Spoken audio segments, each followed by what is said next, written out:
There are barriers to cleaning up the environment. Who is responsible for the cleanup? Who will do it? How will they do it safely? And where will the funds come from? How can we become more environmentally responsible without destroying or deterring industry development in Canada and around the world? In designing this global plan, it was noted that it would require an astronomically large amount of money, which would be a significant barrier in itself. The sheer size of this proposed plan will require partnerships between governments, corporations, businesses, and the private sector to support one another to build our world sustainable for all. The reason for having a partnership with governments is that profit, greed, cost-cutting, and jobs will always influence the private and for-profit sector. For example, our Canadian government has all the departments to enable us to get this plan up and moving, and Mother Earth does not have the time for us to start from scratch. We need to mobilize and start building our new Earth. So the government departments to coordinate with the TGDI and 7gens are the Ministry of Aboriginal Affairs, the Ministry of Environment, Ministry of College and Universities, Ministry of Education, Ministry of Natural Resources, Ministry of Labor, Ministry of Transportation, Ministry of Environmental Waste Disposal, Ministry of Wastewater System, the Management of Hazardous Waste and Hazardous Recyclable Material, the Canadian Environmental Protection Act, and the Hazardous Waste and Hazardous Recycled Materials. Any department that will deal with IEIR programming.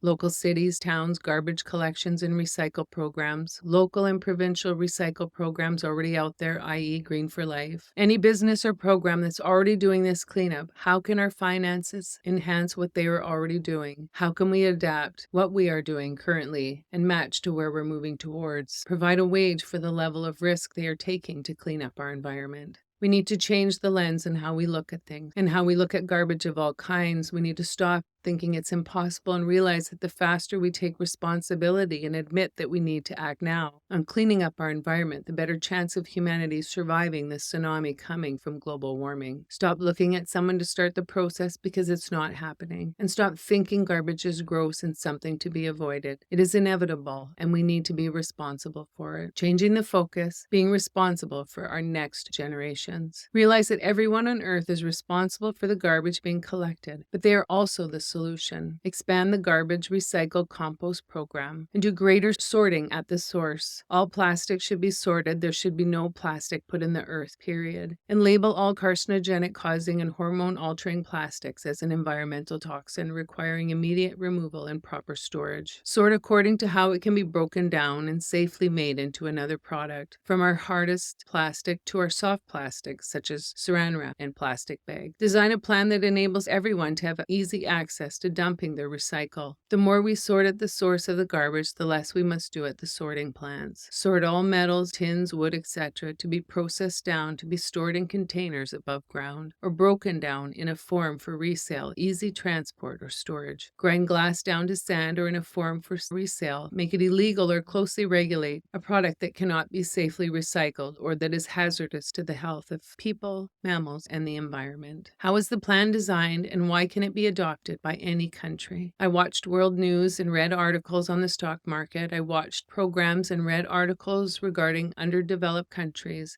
and listened to podcasts on all of these topics. I listened to podcasts from philanthropists and what they had learned from their work in developing countries. I read articles on immigration, and the main reason for immigration is to live in a safe country and provide a better life for families. I kept in mind the people who there were no jobs for, and I kept thinking that every country, regardless of socioeconomic class, has a garbage and toxic waste issue. All of the positions will be trained for safe removal of all material, including dangerous material. All job sites will meet our international safety standards, so this will start their country's environmental standards and employee rights. Democracy around the world is at risk, and the world is at a crossroads. We can either strengthen it and build a better world for our people, or we can continue to do things like we are. Democratic countries need to band together to support and share one another so that we will not be at the mercy of China, Russia, Saudi Arabia, North Korea, Iran, etc., who are building a partnership of hate and who rule their people through violation of their citizens' human rights. Countries who treat their women as if they're less than and have dominion over their lives and choices are not countries I am interested in having any relations. I do not believe in their control and won't reward them by enriching their countries. Having lived as a woman in a democratic country,